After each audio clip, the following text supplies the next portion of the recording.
All right, so today I'm going to be talking a little bit about the Seventh Amendment. Now, the Seventh Amendment was a part of the Bill of Rights and was ratified on December 15th, 1791.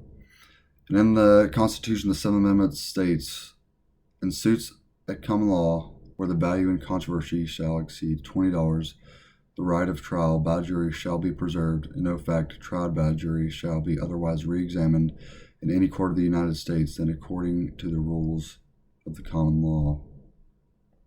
So I'm going to start with a little bit of overview. It's part of the Bill of Rights and was ratified on December 15th, 1791. It guarantees a jury trial for civil cases in which the value of controversy exceeds $20, and this amount hasn't changed, even though obviously $20 isn't worth what it was back then. The court is also unable to review facts previously decided by a jury.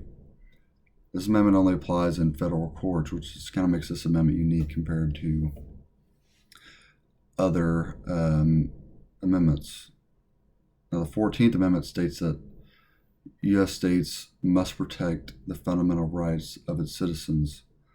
However, the court ruled that the 7th Amendment is not a fundamental right, and as a result, states are not required to offer jury trials in civil cases.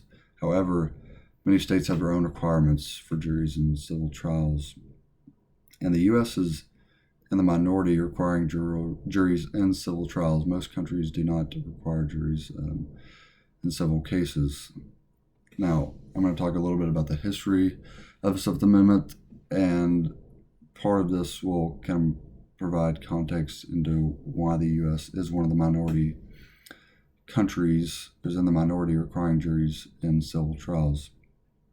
So the Seventh Amendment was largely inspired by British common law. In England, civil juries were a long-standing tradition that even preceded criminal juries. Beginning in the Middle Ages, civil trials were decided by people with no legal training or experience. And so as tensions increased between the colonists and the British government in the 18th century, colonists were subject to British laws and regulations and infamously had no representation in Parliament. So because of the fact that the colonists felt like they didn't have any representation and their voice wasn't being heard, the use of the jury system was a way to kind of rebel against or rebuke British governance in the newly inhabited territory. So this kind of provides a little bit of context as to why jury trials were included in state constitutions in the Declaration of Independence, and even while they're still jury trials are still, fairly common in civil cases. Anyways, after the Revolutionary War, consensus was limited as to whether jury trials in civil cases should be sent to ratification to the states. So at the time, Anti-Federalists argued for a right to a civil trial for the states. However, James Madison, who was a Federalist, was concerned that if this right was left out of the Constitution, a second constitutional convention would be called. So to avoid this, he wrote the Seventh Amendment, which also contains two important clauses, the Preservation Clause and the Re-examine Clause. Now, the Preservation Clause sets out the types of cases juries are required to decide, and the Re-examine Clause prohibits the court from reviewing facts found by the jury. A few important facts about related to the Seventh Amendment. Civil jury trials in the United States are really rarely used. Actually, as of 2013, 0.8% of civil cases involved jury trials. This is largely in part due to the fact that juries in civil trials are extremely long, they're expensive, and they're unpredictable, so most parties decide not to use it. Additionally, jury trials are over-reliant on oral evidence because they lack the legal knowledge and understanding for many of the written documents that are used in these trials, and so it's very difficult for them to interpret written evidence.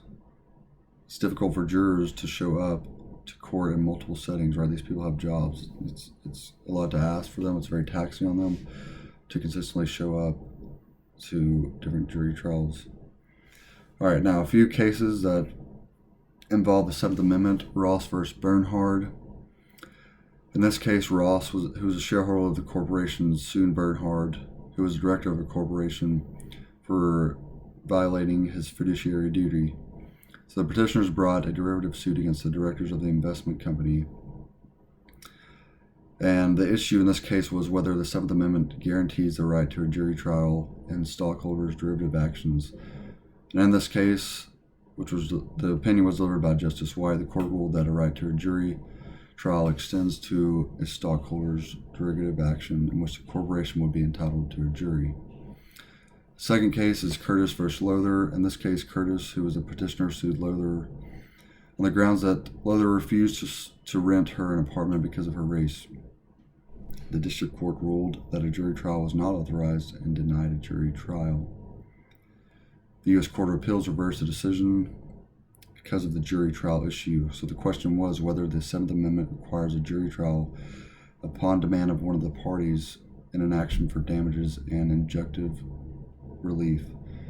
The court ruled that the Seventh Amendment applies to actions enforcing statutory rights and requires a jury trial upon demand if the statute creates legal rights and remedies. Therefore, the defendant's demand for a jury trial were granted. The last case, Galloway versus the U.S. Galloway served in the military, and he was a plaintiff. He claimed to have psychological problems from his time in the military and applied for disability but was denied. His wife then filed suit on the grounds that the directed verdict violated the Seventh Amendment, and the question was whether the directed verdict violated the Seventh Amendment. And in this case, the court ruled that a directed verdict was not in violation of the Seventh Amendment, and they said that nothing in history indicated nothing supported any argument that direct relief was in violation of the Seventh Amendment. All right, so that's a little bit about the Seventh Amendment. I know it went a little bit long, but I hope you learned something.